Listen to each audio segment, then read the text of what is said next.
6.25 전쟁 71주년을 맞이하는 우리 모두도 변함없이 지금도 우리는 열심히 구원받을 사람들을 향해서 목소리를 높이고 증거하는 삶을 사는 저와 여러분이 될 수 있기를 주님의 이름으로 축복합니다. 미국에 있는 친척의 초청을 받고서 이민을 준비하는 집사님 가족이 있었습니다. 모든 자격과 조건이 구비되었기 때문에 그는 비자가 나올 것이라고 믿고 직장과 집을 다 정리했습니다. 자녀들도 다니던 학교를 자퇴하고 모든 짐도 컨테이너에 실어서 보냈습니다. 그런데 상상할 수 없는 상황이 벌어졌는데 비자 발급이 거부된 것이었습니다. 미국 영사가 전혀 예상치 못한 사소한 문제를 제시하더니 비자 발급을 거부한 것이었습니다. 그리고 그 문제를 해결하고 1년 뒤에나 다시 인터뷰하자는 것이었습니다. 그제서야 집사님 부부는 완벽하다고 믿었던 준비 과정에 결정적인 한 가지가 빠졌다는 사실을 깨달았습니다. 그것은 바로 하나님이 인도하시는 손길이라는 것을 그때서야 깨달았다고 합니다.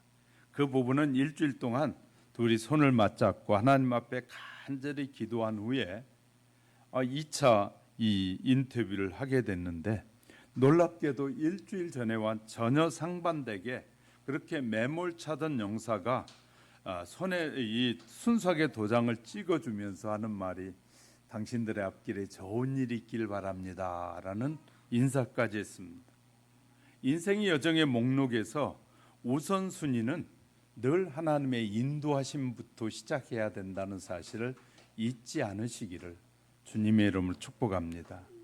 오늘 본문의 바로 앞에서 예수님께서는 잔치에 청함을 받는 자와 청한 자에 대한 교훈을 미리 말씀해 주셨습니다. 그리고 누구나 혼인잔치에 초대를 받거든 윗자리에 앉지 말라라고 말씀해 주셨습니다. 왜냐하면 혹시 손님들 가운데 당신보다 더 귀한 사람이 초대를 받았을 경우에 초대한 사람이 와서 당신들어 이분에게 그 자리를 내어내시오 주시오라고 말할지 모른다는 것이었습니다. 그럴 때 당신은 부끄러워하면서 맨 끝자리로 내려앉게 될 것입니다. 그러니 차라리 당신이 누구에게 초대를 받거든 처음부터 맨 끝자리에 앉는 것이 좋겠다라고 말씀해 주셨어요. 그러면 당신을 초대한 사람이 와서 당신들어 여보게 윗자리로 올라앉게 하고 말할 것인데 그때 당신은 모든 사람 앞에서 영광을 받을 것이다 라고 말씀해 주셨습니다. 그러면서 주 예수님은 겸손에 대해서 누가복음 14장 11절에 무릇 자기를 높이는 자는 낮아지고 자기를 낮추는 자가 높아지리라 라고 말씀해 주셨습니다. 예수님의 부르심은 언제나 개인적이라는 것입니다. 예수님은 단체로 부르고 그러지 않습니다. 예수님은 늘 개개인에게 부릅니다. 부모를 불렀으면 그 부모를 부르신 주님은 또 자녀도 개개인으로 다 부르시는 것입니다. 그래서 교회라는 공동체는 성도 한 사람 한 사람이 모여서 형성되는 것이 교회라는 공동체입니다.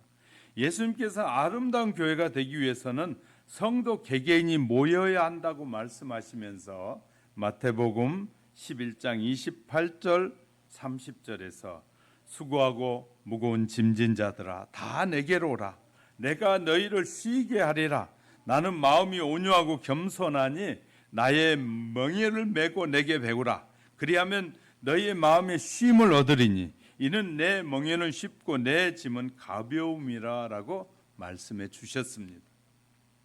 다른 말로 표현하면 너희는 나에게로 오라는 것입니다. 그러면 너희는 평안을 얻게 되고 필요한 것이 채움을 받게 될 것이다 라고 말씀하고 계시는 것입니다. 이 하신 말씀을 살펴가는 사이에 저와 여러분이 다시 한번 큰 은혜의 도가니 안으로 들어가는 은혜가 있기를 주님의 이름으로 축복합니다. 첫 번째는 구원의 자리로 초청을 거절한 사람들이 있었다라고 본문은 말하고 있습니다. 본문의 앞에서 12장은 왕의 잔치와 같은 이 소재의 비유를 설명하고 있습니다.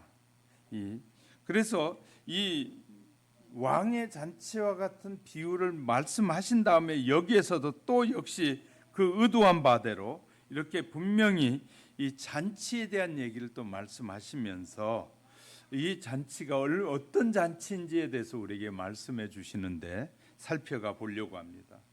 본문에 등장하는 첫 사람은 밭을 샀다는 잔치의 초청을 받았는데 밭을 샀다는 이유로 미루어 보아 그는 농부라고 우리는 추정할 수 있습니다. 왜냐하면 어부는 고기가 있는 바다가 필요한 것이고 농부는 농지가 필요하기 때문인 것이죠. 그리고 밭을 사고 늘리는 것은 농부들의 소망이기도 합니다.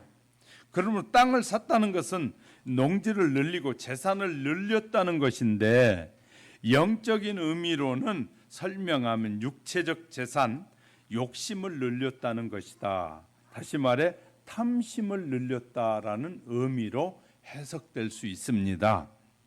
그래서 밭을 산 이 사람은 육체 재산을 늘리는 사람인데 재산은 줄이는 것보다 늘리는 것이 더 좋다고, 그래서 모든 사람들은 이 늘리는 것이 다 좋다라고 말합니다. 그래서 어떻게 하든지 재산을 늘리려고 수단과 방법을 가리지 않고 재산을 늘리려고 합니다. 왜냐하면 재산이 많을수록 좋은 것이기에 나쁘지 않다는 생각은 세상의 모든 사람들이 가진 보편적인 생각입니다. 그래서 돈이 많은 것이 좋다고 생각하지 돈이 적어서 좋다고 생각하는 사람들은 기독교인 중에서도 소수의 사람들만 그런 것 같아요. 정말 그럴까요? 자, 우리는 좀 깊이 생각해 볼 필요가 있는 것 같습니다.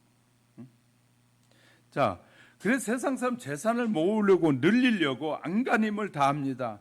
그러나 여기에서 재산을 늘리고 확장하는 행위는 재산을 의지하고 재산에서 기쁨을 찾고 재산에서 쉼을 얻고자 한다라고 누가복음 12장 15절부터 21절에서 말하고 있어요. 자연적으로 영적인 일에 이 재산을 늘리려고 하다 보니까 둔감해지고 그 영원한 기쁨과 쉼과 의지를 외면하고 거절하게 되는 경우가 많아요.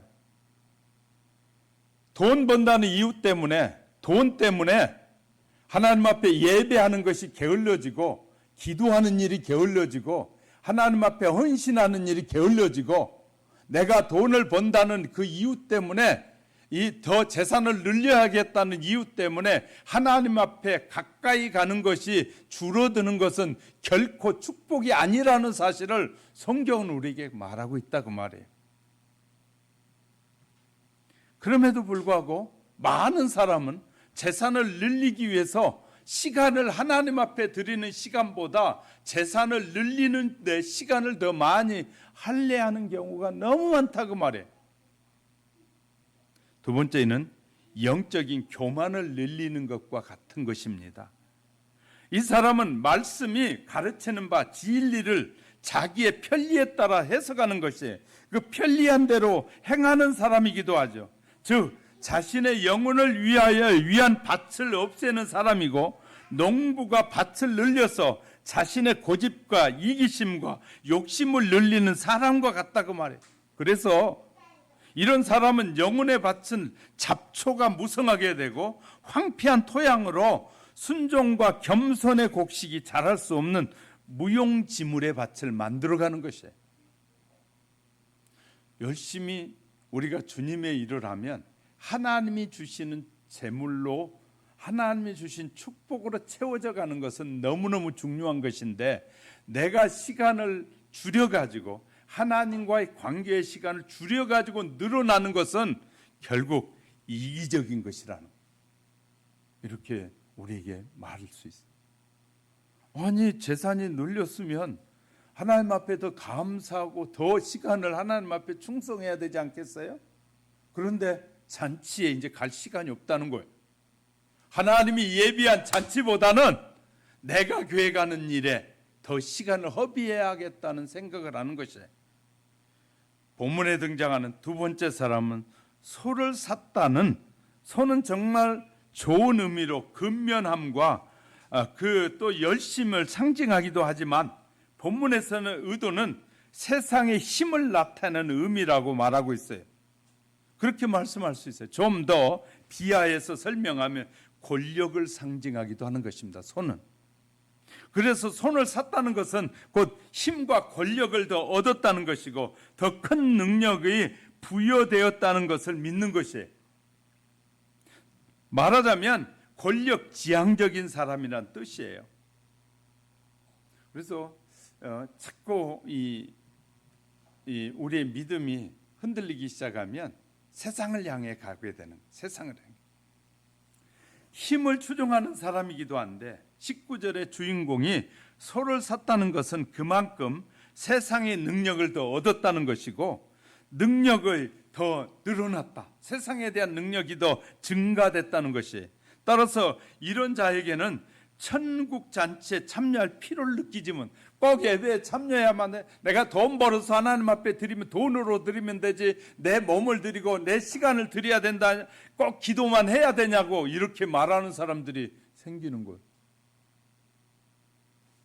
그것은요, 하나님이 보실 때, 은혜를 베푸신 하나님이 보실 때는 너무너무 어이없는 삶의 모습인 거예요.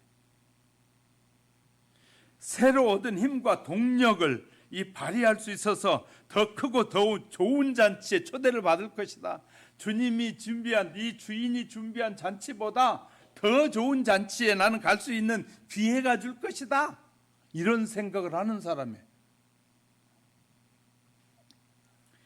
그래서 이들은 세상의 힘에 배가는 결국 슬픔과 탄식과 이런 것이 준비돼서 나중에는 슬퍼하고 괴로워하고 안타까워할 일밖에 없는 사람이 된다는 거예요. 성도 여러분, 우리는 무한하신 하나님의 능력, 무한하신 하나님의 축복, 무한하신 하나님이 주신 이 재물로 누려야 되는데 내가 수고해서 내가 얻은 것으로 누리고 싶어하는 이런 생각이 우리가 많아지는 건 매우 위험한 일임을 설명하고 있는 것이에요. 이는 권력을 남용하는 사람이기도 합니다. 선한 의미에서 권력은 이 질서의 이 수단이 되지만 하나님의 은혜를 거역한 자들에게는 권력은 파괴하고 물질서가 됩니다. 그래서 이 돈이 없을 때는 하나님 앞에 순종도 잘하고 하나님의 뜻이라면 시간도 아끼지 않고 투자하던 사람들이 이런 물질이 조금 생기고 뭐 사는 일이 생기고 이 부가 축적되니까 목사님 꼭 그런 거 해야 됩니까 하고 하나님의 사람에게 이제 반기를 들기 시작하는 거예요. 그러니까 질서가 무너지기 시작하는 거예요. 하나님 앞에 예배보다 그것이 더 소중해지는 거예요. 하나님의 예배는 대충 드려도 되고 내가 하는 일이 더 소중해지기 시작하는 것. 이건 심각한 문제라는 사실을 설명해 주고 있는 것입니다. 이런 사람들은 이 권력을 악용하는 권력의 종말은 반드시 그런 권력을 쓰게 되면 권력에 합당한 열매를 맺게 되는 거예요. 어느 날인가. 그러므로 소를 산다는 것을 핑계로 천국의 잔치를 거절한 사람은 그 소의 권력과 힘으로 언젠가는 밟히고 무너질 것이라는 사실을 알아야 된다는 것입니다. 셋째 등장하는 새로 장가든 사람이기에 율법은 1년간 병력이라든지 모든 것을 면제해 주는 게 되어 있습니다. 그래서 결혼한 사람은 1년 동안은 면제를 많이 해줘요. 그는 아내를 즐겁게 해주라는 말이거든요. 신명기 24장 5절에서. 그러나 장가를 들었다는 핑계로 천국 잔치의 초대를 거절하는 것은 율법의 정신을 잘못 이용하고 있는 것이에요. 왜냐하면 이 잔치는 부부가 함께 참여하면 훨씬 좋은 잔치가 되고 아내도 더 기쁨이 충만한 잔치가 되겠는데 이제는 그 장가 들었다는 이유 때문에 이 천국의 잔치보다 그 잔치에 그것에 빠져버리는 것은 하나님의 뜻을 거역하는 짓이다. 그런데 이 사람은 현실적 육체적인 즐거움을 위해서 이 영원하고 지속적인 즐거움을 포기한 것과 같은 것입니다. 육체적인 쾌락의 탐닉은 인간을 백지 상태로 타락시키는 것이에요. 주인의 초청을 거부한 이유는 어쩌보면 세상적으로는 타당한 것처럼 보입니다. 모두가 일상에서 빼놓을 수 없는 것들이죠. 여기서 우리의 생각은 초점이 분명히 달라야 한다는 것입니다. 그러나 주님의 초청에 응하지 않는 이유는 합당하지 않으면 소홀히 할 수 없는 것이, 주님의 초청도 거절한 것은 이것은 매우 합당하지 않는 일이라는 것이죠. 누구든지 이 벽을 넘지 못하면 주님의 초청에 응할 수가 없게 됩니다. 문제는 스스로 잘 믿는다고 하는 자들의 기득권을 부수지 않고는 주님의 잔치에 참여할 수 없다는 것이에요. 그러므로 무엇이 먼저인지를 우선순위를 결정하는 지혜가 우리 모두에게 충만히 임하시기를 주님의 이름으로 축복합니다. 두 번째는 초청한 구원의 잔치 자리가 비었다는 것입니다. 본문은 다른 사람들과 식사하면서 예수님께서 말씀하신 비유 15절에서 말하는데, 이들이 식사할 때 저녁 만찬이었던 것으로 추측할 수 있는데, 왜냐하면 헬라어 본문 성경에 쓰인 잔치는 이 단어의 뜻이 테이프론이라는 뜻인데 일반적으로 저녁 식사를 가리킬 때 사용하는 단어입니다. 예수님께서 준비하신 최후의 만찬도 같은 단어를 썼으므로 가만히 이제 이것을 상고해 보면 이 잔치는 저녁 잔치였다라는 사실을 알 수 있는데, 본문 21절 22절에서 잔치가 시작될 시간이 됐습니다. 그런데 아무도 초청에 응답하여 온 사람이 없었다는 사실과 그 일로 주인이 분노했다는 내용을 매우 우리에게 긴박감을 가져다주는 그런 분위기였음을 알 수 있습니다. 시간이 다 됐습니다.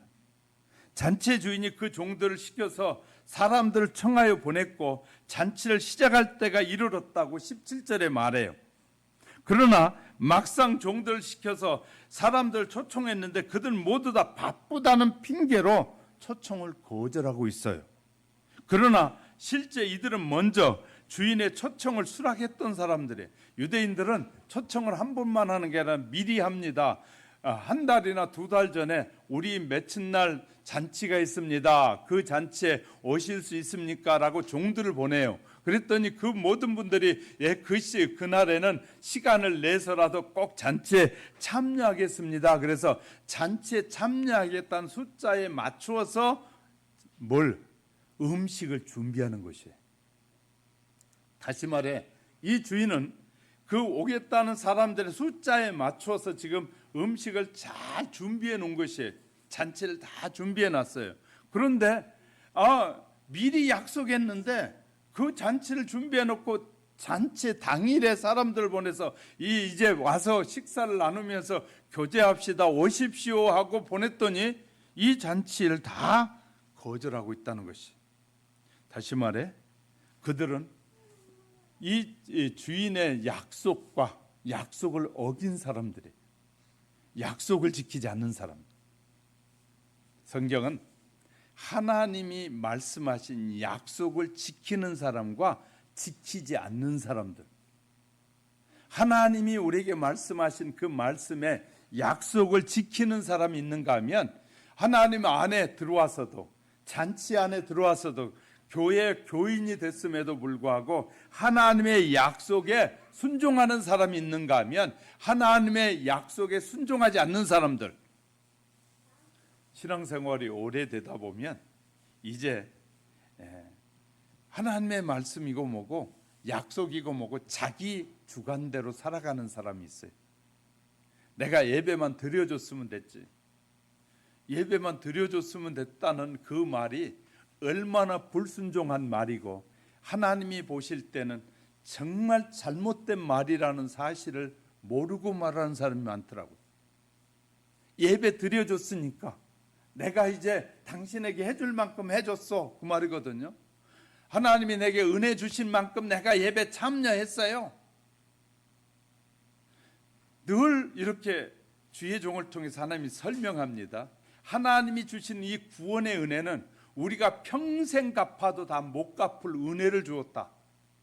우리가 영원토록 살면서 갚아도 다 갚을 수 없는 은혜를 줬다고 수도 없이 말함에도 불구하고 어느 날부턴가 하나님의 말씀에 순종하기보다는 자기의 생각을 앞세우고 자기의 생각이 하나님의 생각, 자기의 신앙이 하나님의 신앙처럼 말해.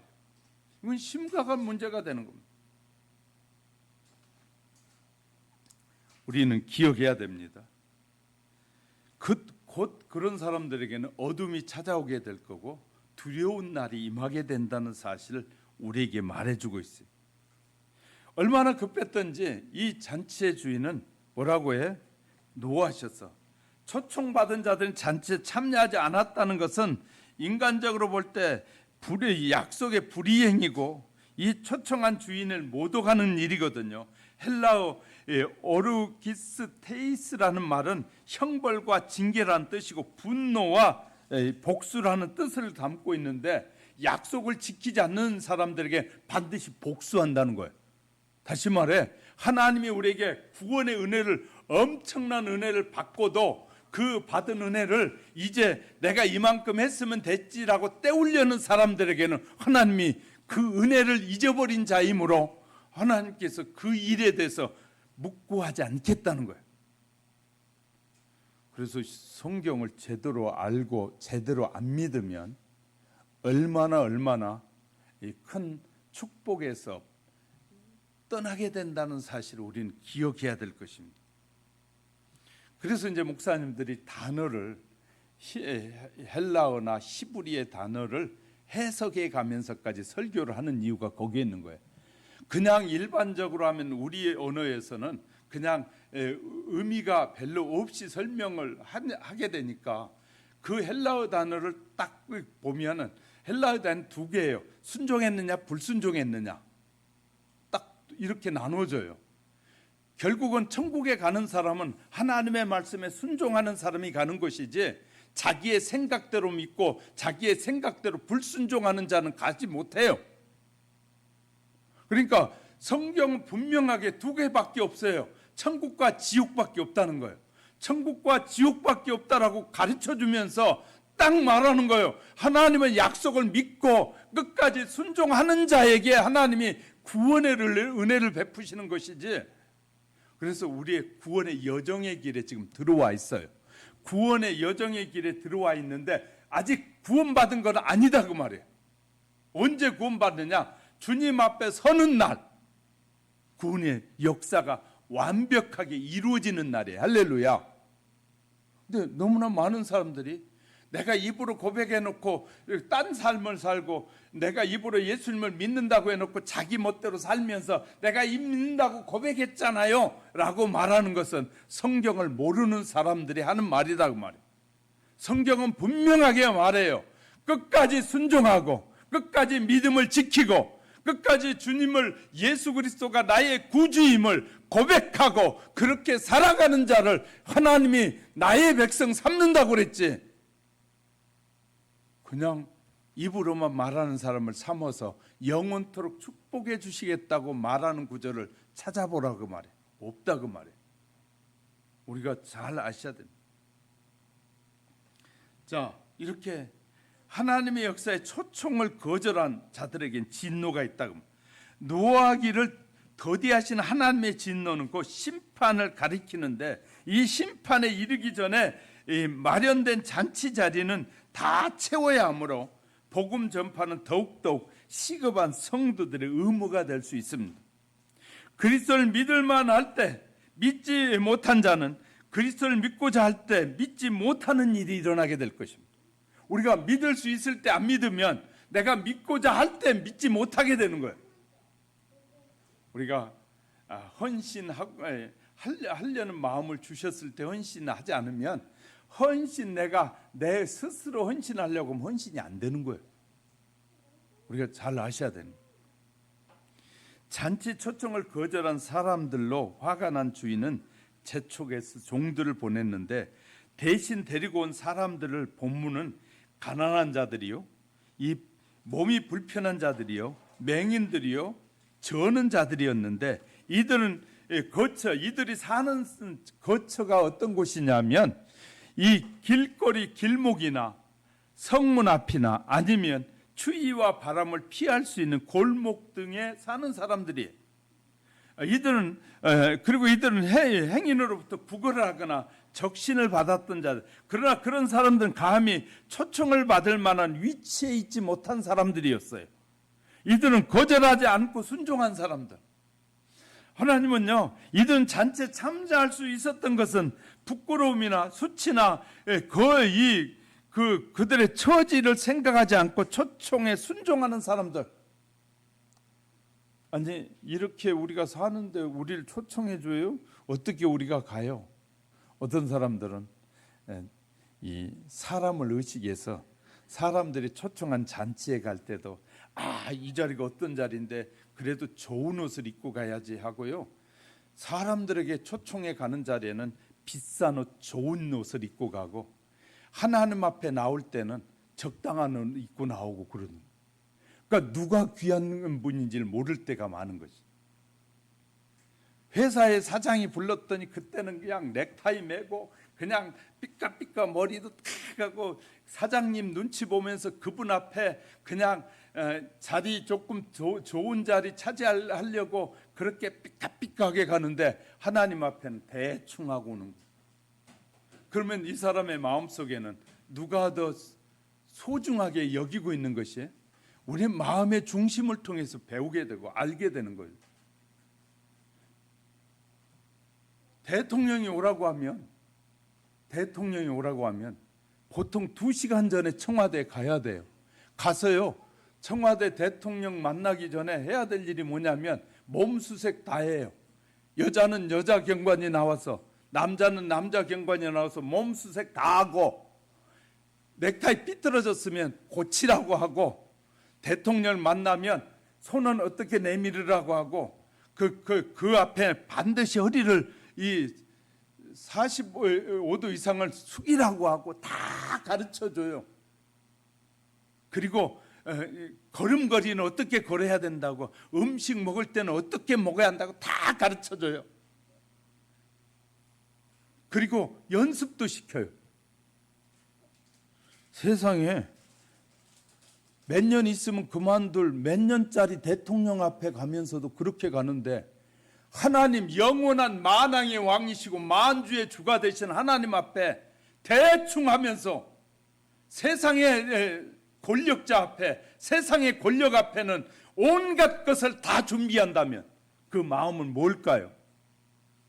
하나님을 바로 섬기는 자일까요? 우리는 이게 너무너무 중요해. 우리의 마음이 어떠냐에 따라서 겉의 모습이 드러나는 거예요. 우리는요, 정말 없으면 깨끗이 씻고 깨끗이 해서라도 입고 오고, 이렇게 정말 마음을 준비하고 나오는 지혜가 필요한 것이거든요. 가난한 자, 그런데 그 부끄러운 옷을 입어 남에게 구걸하던 사람들이 그냥 주인이 초청한다니까 다 순종해 가게 돼요. 자, 21절에 헬라어 본문에 데려오라고 해당하는 단어는 에이사 가게로 몰고 오라, 인도해 오라, 안내해 오라. 이 목자들 양의 막 인도하는 같이 그렇게 인도해 오라고 주인이 말하는 것이었어요. 왜? 내 이 잔치에는 반드시 내가 준비할 만한 숫자의 양이 필요하고 그런 손님이 필요하기 때문에 다 데려오라. 유대인들은 하나님의 나라의 잔치에 참여할 수 있는 자는 스스로 아브라함의 자손이라면 다 구원받았다고 자부해. 이들이 정말 웃기는 신앙을 가진 것이에요. 그러나 하나님의 사랑과 은혜에 의해 부르심에 응답하는 사람들이라는 사실을 그들은 잘 모르고 있는 거예요. 하나님이 부르셨을 때 아멘하고, 하나님이 원하신다고 할 때 아멘하고 순종하고 따라가는 자들이 이 아브라함의 자손이라는, 그들은 그냥 족보상으로 아브라함의 자손이면 다 구원을 받는 것을 착각하는데, 족보상으로 아브라함의 자손이 아니라 믿음의 아브라함의 자손을 하나님이 구원하신다는 거예요. 할렐루야. 믿음의 자손을 구원하신다. 성경은 우리에게 분명하게 가르쳐주고 있어요. 자, 유대인들의 선민의식은 자신들 교만하게 만들어서 이방인을 무시하고 메시아로 오신 예수님마저 거부하고 예수님마저 못 박아 죽이는 그 못된 짓을 하게 돼. 실은 많은 이단들 중에서 기독교를 공격하는 대부분의 이단들은 기독교를 아는 사람들이, 기독교를 모르는 사람 기독교를 공격하는 일은 거의 없어요. 히틀러는 신학교까지 다닌 사람이었어요. 그런데 그가 하나님을 섬기는 유대인들 600만 명을 죽였어요. 북한의 김일성이도 사촌이 목사님이었으니까 하나님을 전혀 모르는 사람이 아니에요. 놀랍죠?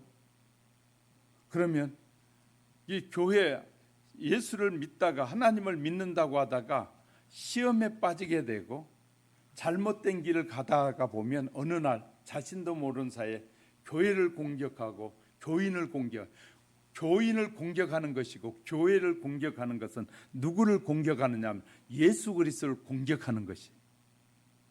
여러분이 잘 아는 사도 바울이 예수 믿는 자들 핍박하고 다메섹에 숨어서 예배 드린다는 소식을 들은 이 사울이 그 예수 믿는 자들을 죽이기 위해서 그들은 이 포박할 이 자료를 가지고 그런 권력을 가지고 나가다가 이 빛을, 하나님이 비추는 빛을 비추게 될 때 눈이 어두워지고, 그럴 때 그가 하는 말이 당신 누구냐고 말할 때 그 하늘에서 들어오는 음성이 뭐냐면 네가 핍박하는 예수다. 예수 믿는 사람을 핍박했는데 예수님이 하신 말씀이 네가 핍박하는 예수다는 거예요. 우리가 잘못하면 하나님의 말씀에, 주의 종의 말에 불순종하는 것이 하나님 앞에 불순종한다는 사실을 잊지 않으셔야 돼. 이 하나님께서 우리에게 이 명령하시는 이 말씀들이 얼마나 두렵고 떨리는 일인지 몰라요. 자, 그래서 이 세상 끝날까지 그리스도의 증인들에 대해서 아직도 비어있는 잔치를 채워야 한다는 사실을 기억해야 돼요. 저와 여러분은 아직도 주님의 이 잔치에 자리가 비었기 때문에 우리는 수많은 사람을 초대해서 그 잔치를 채우는 역할을 잘하는 은혜가 저와 여러분 속에 있어지기를 주님의 이름으로 축복합니다. 세 번째, 빈자리들이 차기까지 지속되어져 초청장을 발송하라는 것입니다. 예수님께서 바리새인들의 두령의 집에 초대를 받아서 고참병든 자를 고친 다음에 주님은 쉬지 않으시고 계속해서 말씀을 가르쳐 주셨어요. 잔치집에서 초대되었을 때도 상석에 앉지 말라고, 말석에 앉으라고 말씀하신 것이 현명한 교훈이었고요. 잔치를 배설하고 이웃을 초대할 때도 갚을 자들에게 갚을 수 있는 자들을 초대하지 말고 갚을 수 없는 자들을 초대하라고 이 말씀하신 것이 12절에서부터 14절의 말씀이에요. 큰 잔치를 베풀고 난 후에 마지막으로 초청한 사람들을 통해서 잔치집을 채우라고 하시면서 이 어떻게 채워야 하느냐, 강권하여 채우라고 말씀하시는 거예요. 우리는 이 눈치를 봐가지고 저 사람이 나중에 갚을 수 있는 능력이 있는 사람에게는 좋은 선물을 하고 갚을 수 없는 사람에게는 싼 선물을 할 때가, 이것은 굉장히 계산적인 이 선물을 하는 것이에요. 그런데 성경이 이렇게 말해요. 너희에게 돌려줄 수 없는, 갚을 수 없는 사람에게는 더 좋은 선물하라는. 그리고 너희에게 돌려줄 수 있는 사람, 갚을 수 있는 사람들에게는 적당한 선물을 해도 된다는 말이기도 해요. 그래서 23절에 주인이 종에게 이르되 길과 산 울가로 가서 이 사람들 강권하여 데려다가 내 집을 채우라. 주인이 큰 잔치를 배설하고 초청한 사람들은 정식 초대를 받은 사람들이 유대인들이었어요. 이 시내 거리로 골목에서 데려온 사람들도 병든 자들이고 또 길과 산울에서 강고나에 데려온 사람들이었어요. 본문에 나타나고 있는 초청자들의 세 분류에서 속한 사람들은 마지막으로 초청된 사람들인데, 이들은 둘째 부류인 가난한 사람과 병든 자들과 이 성 안에서 살지도 못하고 성 밖에 쫓겨나 사는 사람들, 이런 사람들이 초대를 받았다는 것은 얼마나 그 시대에 믿음이 없어졌는지, 믿음에서 떠난 사람들이 많았는지를 우리에게 설명해 주고 있는 거예요. 첫째, 유대인들 가운데 구원받을 수 있는 자들이 있어요. 16절에 큰 잔치에 정식으로 초대받은 자들로부터 이 유대인들이 특히 주님 당시에 유대 종교 지도자를 포함한 구약 종교의 이 사슬에 매여 있는 자들인데, 그들은 밭을 샀기 때문에 또 소를 샀기 때문에 결혼 때문에 이든 정식 초대를 받았음에도 불구하고 이 초청에 응하지 않는 사람들이었어요. 초대를 거부한 사람들이었어요. 이들은 세상의 것에 대해서 탐욕과 쾌락 때문에 예수님의 구속에 대한 초청을 거부한 자들이에요. 따라서 그들에게는 구원이 거부됐다고 24절에 말해요.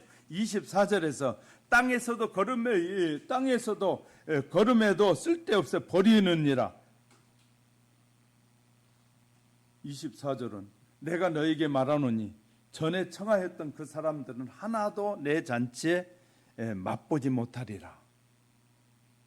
아까는 35장을 잘못 읽었어요. 자, 이렇게 말씀하고 있지 않습니까?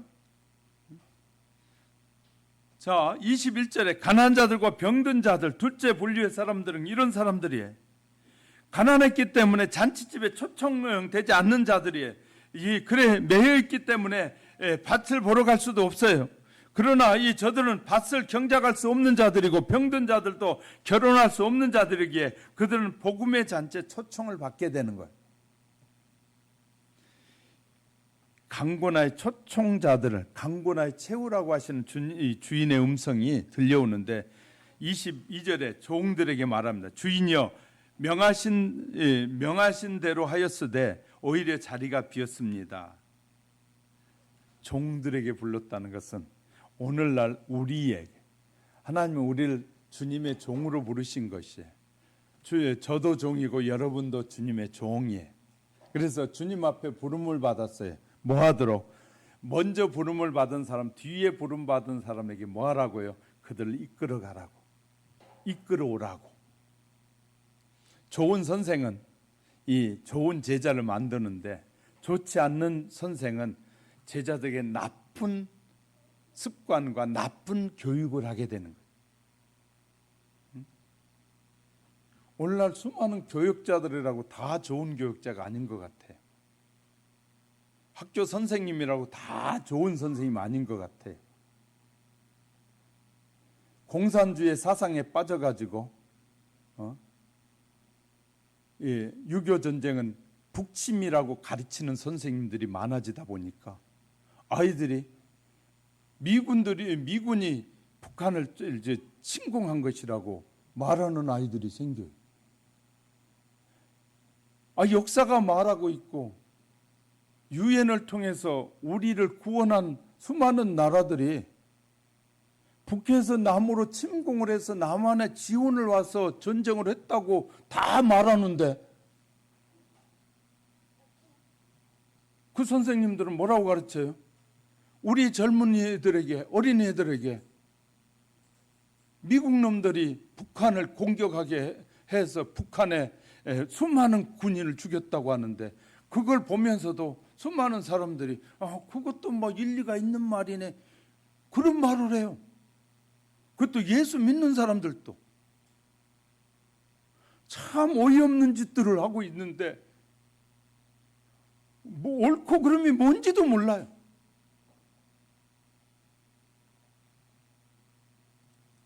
정말 여러분 어떤 세상에 살고 있을까요? 수많은 지식들이 범람한 세계 속에서 정말 맑은 물 먹기 거리. 그래서요, 이제 우리가 지금 장마철이 다가오는데, 장마철에는 정말 물이 홍수처럼 흘러내려가는데, 그 장마철에 흐르는 물을 먹으면 뭐 하게 돼요? 배탈이 나고 위험해져요. 그러면 무슨 물을 먹어야 좋을까요? 이 산에 스며들었다 나온 물, 또 정수가 된 물을 먹어야 그 물은 여러분에게 배탈나지 않는 물이 되는 거예요. 아무 물이나 마셨다고 갈증이 해소되는 것이 아니라 정제되어지고 정수되어지는 물을 먹어야 여러분이 갈증이 해결함을 얻게 되는 거예요. 우리의 인생의 해결함을 얻으려면 뭐 해야 돼요? 주의 말씀을 바로 들어야 돼. 정제되어지고 잘 이렇게 걸러진 물을 먹어야 되는데, 그냥 아무 물이나 먹으면 되는데, 이게 심각한 문제입니다. 비어있는 자리를 찰 때까지 계속해서 초청하라는 거예요. 23절에 내 집을 채우라. 하나님이 예정해 놓으신 구속 사역의 완성이 되기까지 큰 잔치, 빈자리가 남아있으니까 그 내 집을 채우라고 명령 하나님께서 지금도 우리에게 하시는 말씀입니다. 그래서 이 마태복음 24장 14절 이 천국 복음이 전파되리니 이제야 끝이 오리라. 그러면서 또 마가복음 16장 15절에서 뭐냐, 때를 얻든지 부지런히 복음을 전파하여 하나님의 잔치집을 채우라라고 말씀하셔요. 우리는 때를 얻든지 못 얻든지 부지런히 팬데믹이라고 하면서 이 코로나를 두려워하면서 복음을 전하지 않고 마스크를 쓰고라도 다른 사람에게 복음을 전해야 되고, 정말 죽어가는 사람들에게 어수선히 예수 믿어야 된다고 말해야 된다고 말이죠. 팬데믹 아무나 코로나에 걸리지 않습니다.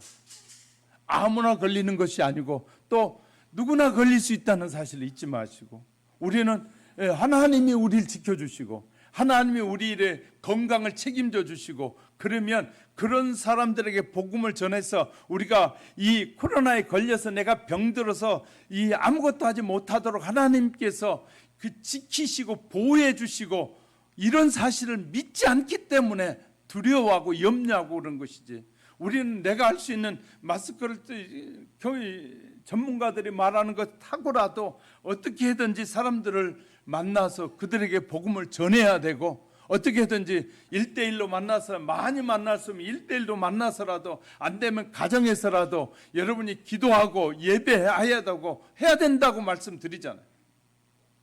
우리가 쉬는 날 저와 여러분 믿음은 정체되기 시작할 것이고, 저와 여러분 믿음은 어느 날부터 디프레이하게 뒤로 후퇴하기 시작하게 될 것입니다.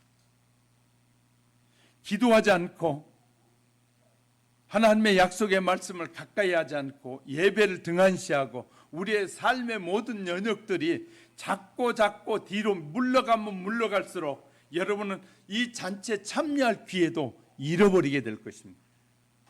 우린 최선을 다해야 되고 또 많은 사람들을 초청해서 옳은 길로 인도해 줘야 돼요. 주님은 이렇게, 주인은 마지막에 설명합니다.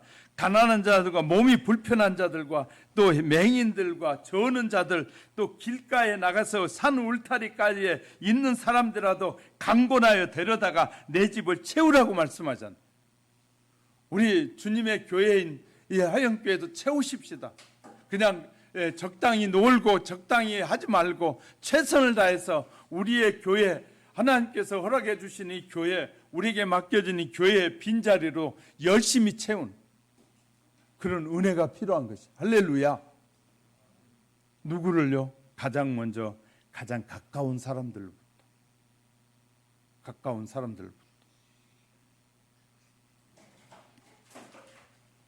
이런 은혜가 저와 여러분 속에 있기를 주의 이름으로 축복합니다. 말씀을 정리합니다. 하나님께서 영혼을 대한 뜨거운 사랑으로 그 사랑, 나를 뜨겁게 설득했던 그 뜨거운 설득으로 다른 사람에게 열심히 설득하면 그들이 예수를 믿게 될 것입니다. 하나님이 그 뜨거운 마음으로 설득할 때 성령이 역사해서 믿게 하실 거예요.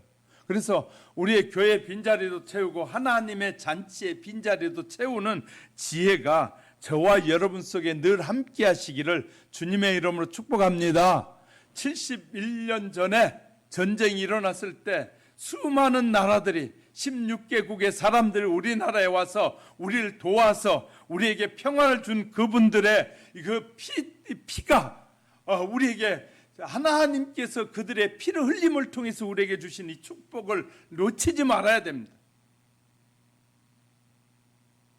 그러니까 우리 안에서 말하는 종교주들이 말하는 그 말대로 따라가면 16개국의 이 외국 사람들이 우리나라에 전쟁에 와서 참여한 사람들은 다 나쁜 놈이에요. 그잖아요. 왜? 남의 나라에 내정 간섭한 거예요. 그러니까 우리가요, 말하는 사람들이 어떤 생각을 해가지고 말하느냐가 엄청난 잘못된 말인데도 불구하고 그것을 구분하지 못하고 우리가 살 때가 너무나 많다고 말이에요. 사랑하는 성도 여러분, 우리는 분별력이 필요합니다. 무엇이 옳고 그름인지를 아는 지혜가 필요합니다.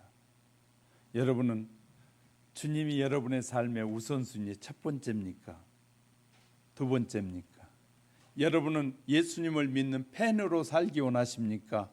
예수님의 제자로 살기 원하십니까?